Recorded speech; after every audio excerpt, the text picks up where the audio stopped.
YouTube Ozic going the Goat House is back. Starting to get into our free agency predictions leading up to free agency. We'll have multiple videos here, and then during free agency, we'll have rapid fire, several videos grading the signings. So excited about it. In this video, going over the best free agents, I should say new top 10 free agents, because some got taken off the board due to the tag.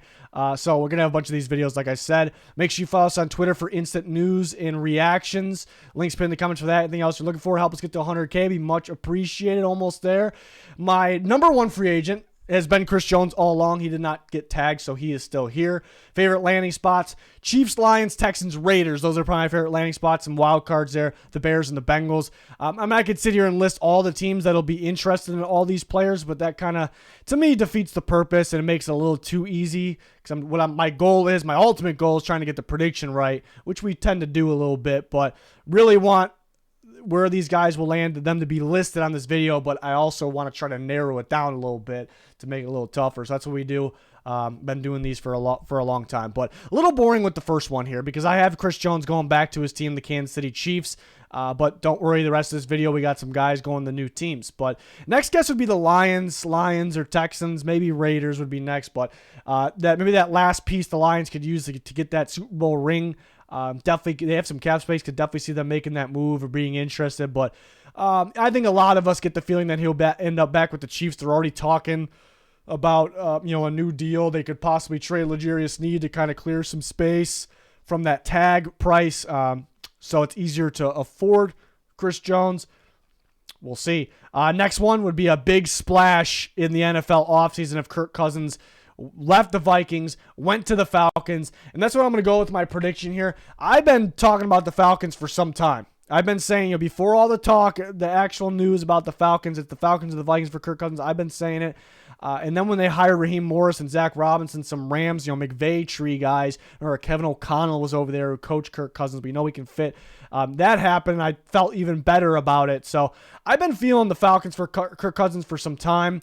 But lately, it's like so much of it's coming out. It's like you start to think, is it Kirk Cousins' camp? Like, is it his agency, him, like trying to push the Falcons narrative? Because they are interested, but so the Vikings kind of up the price a little bit. That's a possibility. It makes me think, and I know the Vikings would like him back at the right price.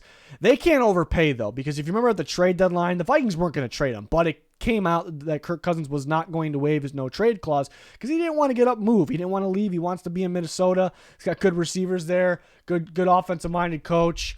So I think the Vikings should have some leverage there, given that happened. And then maybe because they do have some leverage, maybe Kirk Cousins is trying to gain some back because they're all pushing Atlanta and all these rumors are coming out.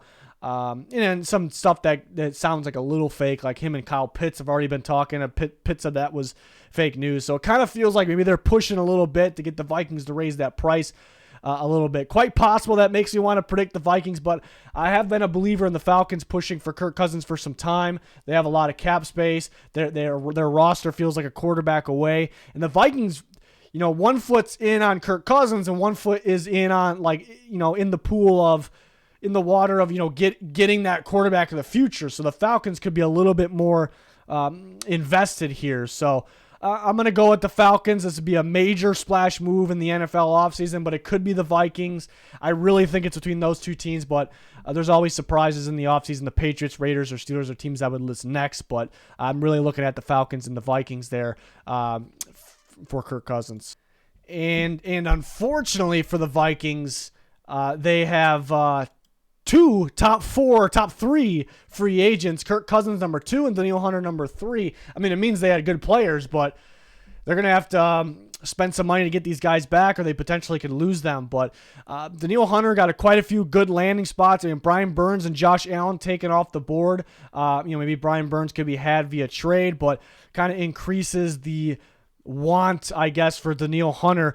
I'm going to predict them to go back to the Vikings. They actually have some more spending money this year, a lot more actually compared to the other years. Maybe it could be flipped. Maybe they get Cousins back and they don't get Hunter back. Maybe they get neither back. Maybe they get both back. We'll see. We know they're in play for both these guys, but I feel like the Vikings could use a pass rusher even if they get Hunter back. So if they lose them, that's a major hole then, losing that to Brian Flores' defense. They like Hunter a lot. I'm just thinking that maybe who would be, sometimes when teams lose free agents and they want those free agents back, it's how does it happen? It's because other teams spent more money. They valued them more. But I kind of see the Vikings value them more than anyone else, but definitely could be wrong. Somebody can throw an insane amount of money. Vikings haven't been big spenders recently, so they want some cap space to roll over for like a future contracts like Justin Jefferson, but it doesn't really play a major part in this year's amount of cap space, which they have a decent amount of. I'm gonna go with the Vikings though, just because they can't open up a bigger hole at the edge position. Next guess would be Rams. And what I like about Hunter is he has experience in both schemes, so he's scheme versatile here, so that's fantastic, and he's played at a high level, been consistent in both those schemes. Tackle for loss leader last year as well, but the Rams definitely could use a pass rusher. They have some cap space this year, so they can be looking to go to work. I think they would have been on Brian Burns. They still could be via trade off the tag. The Giants, I almost listed the Giants in that Ram spot. I'm really close to having the Ram, and the Giants probably my third pick, and I'm really close to having them as my prediction. So that's how close it is here with Danielle Hunter.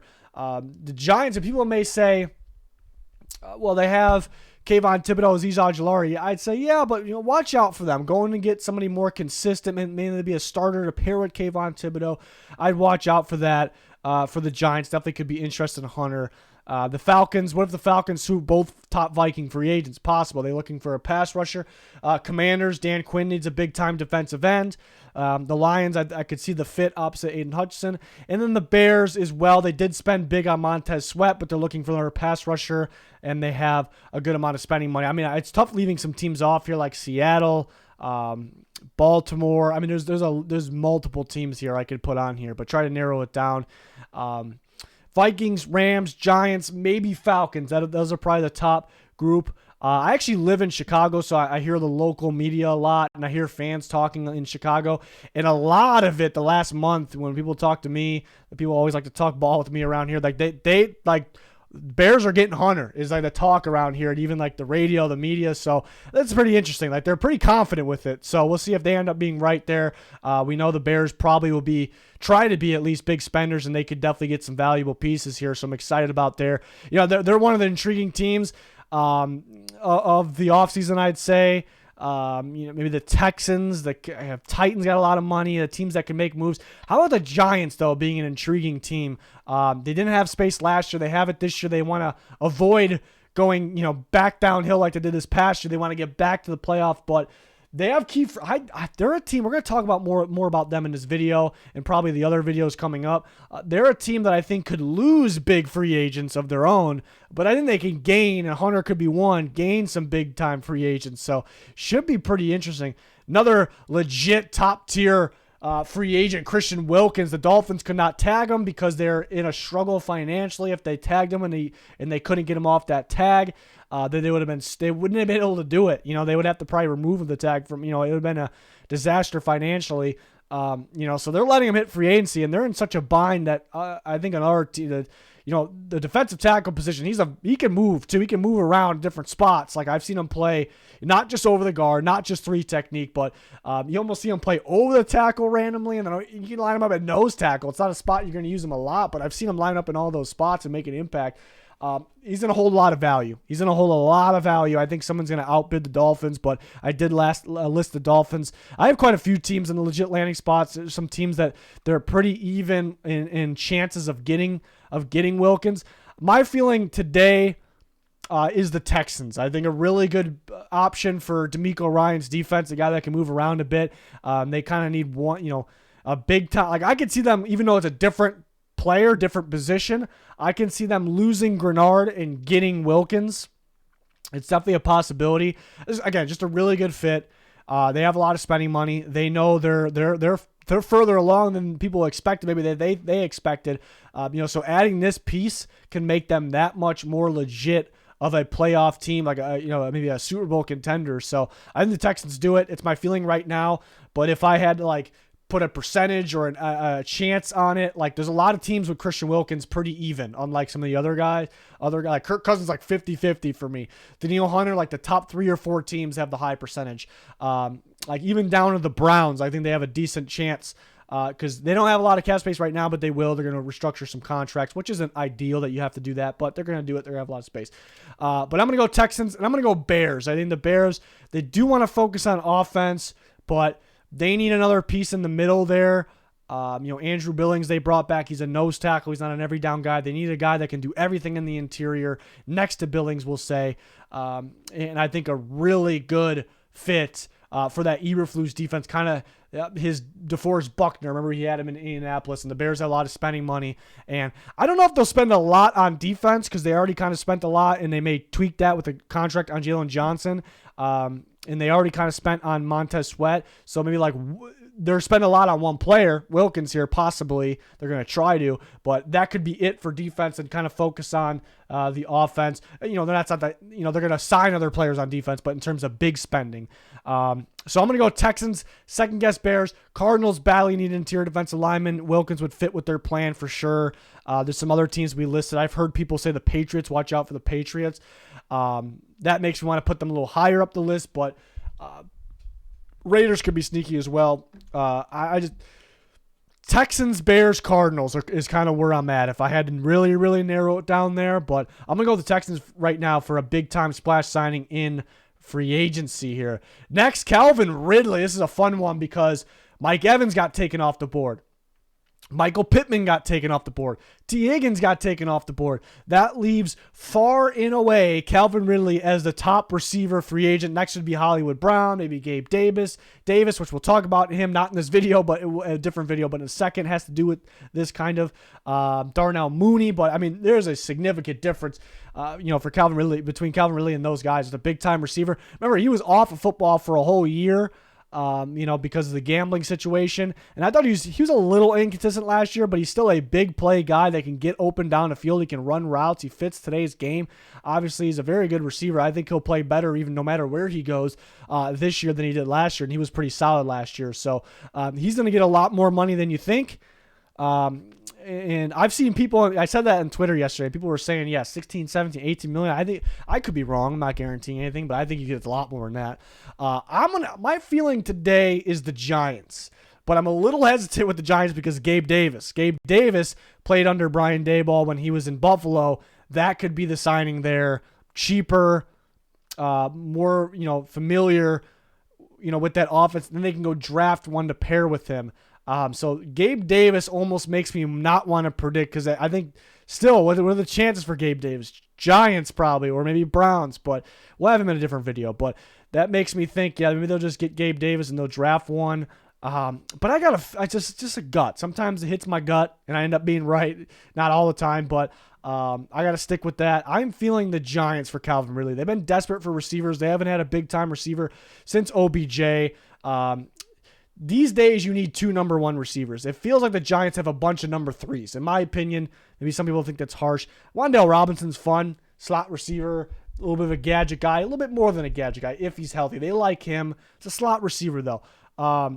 Where they're sitting in the draft, you don't know what's going to happen. Maybe they have 2 that out of the 3, the top guys they would like to take, but those 2 are gone and they don't want to take the third guy. Who knows what's going to happen in the draft?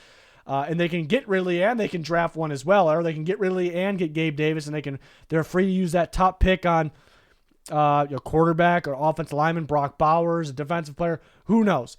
Brian Daboll, Calvin Ridley, a little bit of Alabama connection there as well. They kind of took a year off making crazy signings last year. I got a feeling about the Panthers I put next because they are desperate for a receiver.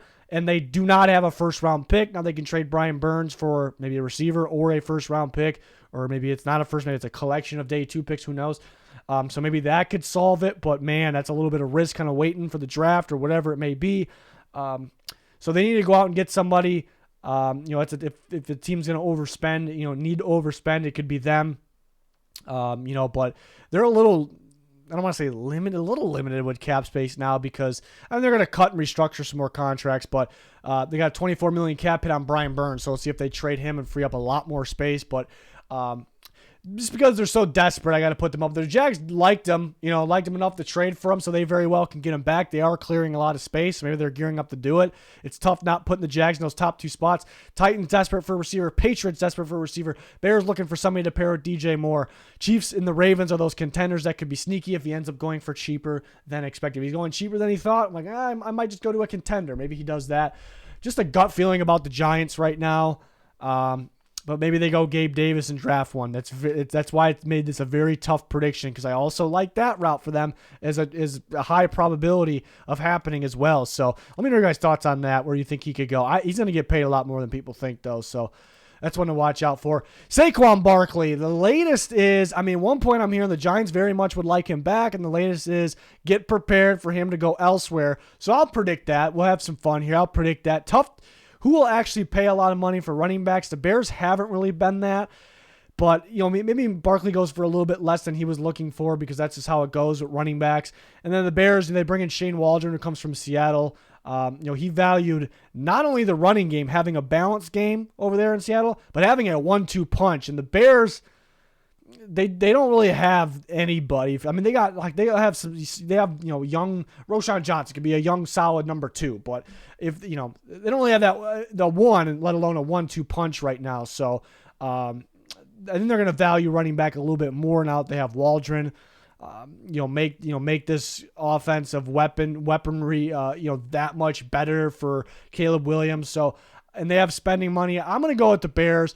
A lot of rumors about the Texans. I think their focus could be running back, but elsewhere mainly. I think, looking at defensive tackle, we talked about Wilkins or somebody. If they can't get Wilkins, they're going to try to get Wilkins. I'm pretty confident with that. If they can't get him, somebody else. Grenard, do they get him back? Do they have to replace him? Linebackers, corners, do they get Nelson back? Do they have to replace him? So I don't know, when you have that much focus on making a championship roster in more important spots, how much focus do you have? So the more I'm talking, maybe I should have put somebody else in that next guess, maybe the Giants there. But there's been a lot of buzz about the Texans for Barkley, though. Patriots, Vikings, Eagles, Ravens, teams that need running backs there, but running backs are tough to predict, and I'm not normally one that have running backs at the top of my free agency board, but these are guys that make a major impact, and we're going to talk about one more here, but these are guys, Barkley, these guys, and here's the other one, Derrick Henry, they are game changers. Barkley's a home run hitting type of guy, still young, electric. Derrick Henry forces teams to stack the box. Those Titans teams that were great was, they stacked the box and still couldn't stop Henry. Now what are they going to have to do if he goes to a team that they just really can't stack the box because they would open up the pass too much? It's still a big time threat, big time game plan problem. I'm going to go with the Ravens. I thought maybe they'd make a deal at the deadline for him. I thought that was a possibility. It didn't happen. Maybe now is the time. I definitely could see the Eagles as well. Swift, a free agent. It seems to be a spot where players like to go. A.J. Brown's there, so familiar face, that kind of helps. Texans, if they don't get Barkley or someone else. Patriots, Vikings, and maybe the Cowboys if they don't get Pollard. And then could he go back to the Titans? But I felt pretty good about the Ravens 1 and Eagles 2 predictions. So other running backs that'll be in different videos. Josh Jacobs, there's some rumblings about. Joe Mixon possibly getting cut. Tony Pollard, another option. So some interesting running backs that are actually game changers for different reasons.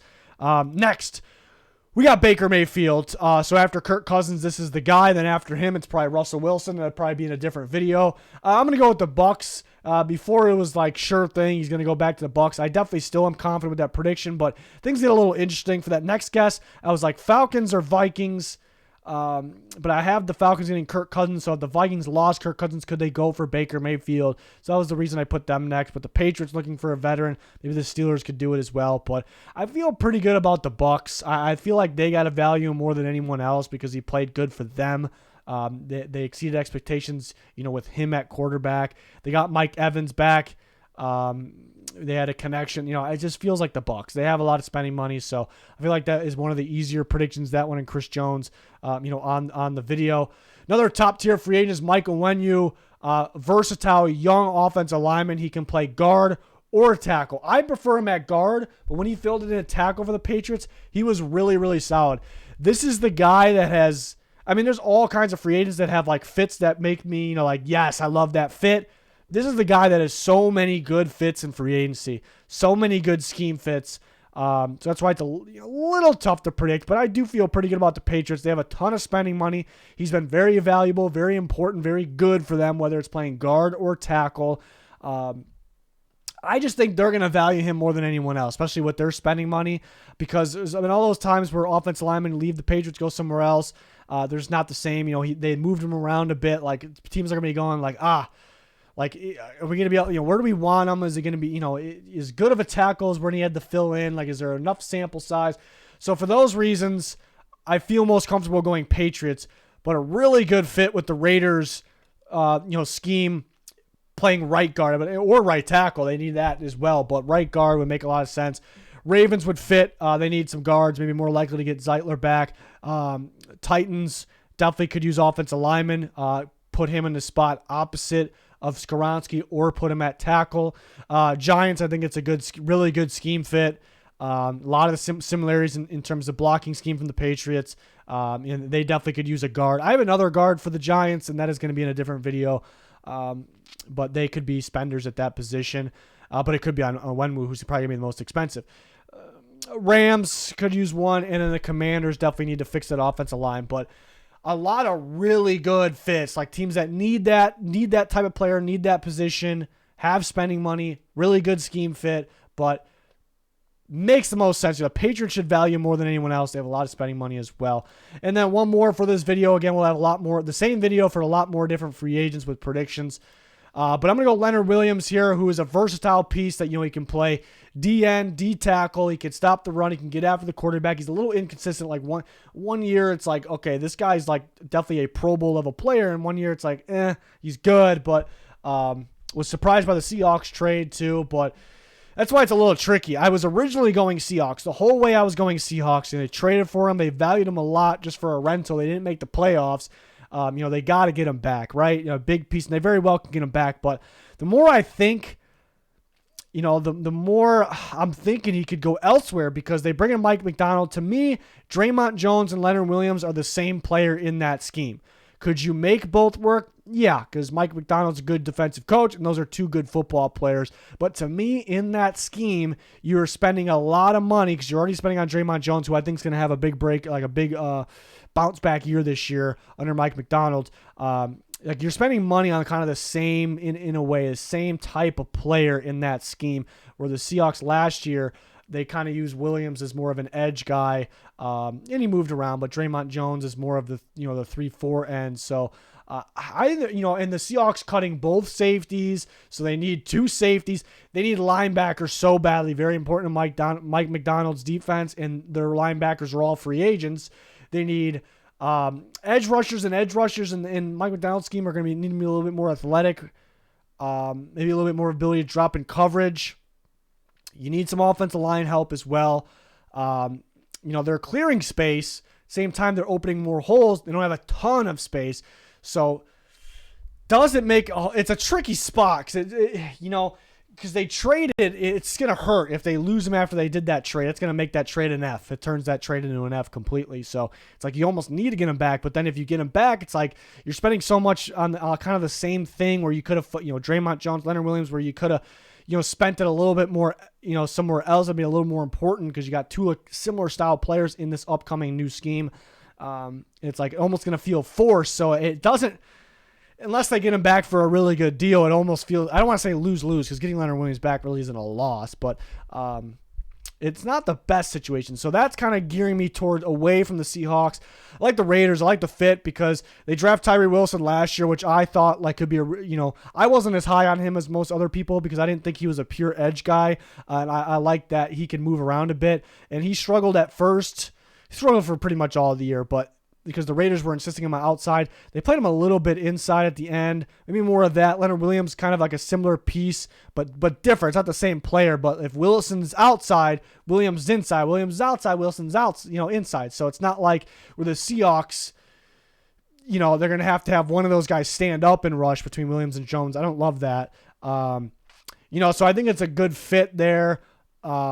He's played under Patrick Graham, and he played at an extremely high level under Patrick Graham with the New York Giants. So I love that. Raiders have some spending money. Need some guys in the defensive front to help Max Crosby. Again, could help you at D end, could help you at D tackle. I think really good for that Graham defense. So that's what I'm going to go with the Raiders.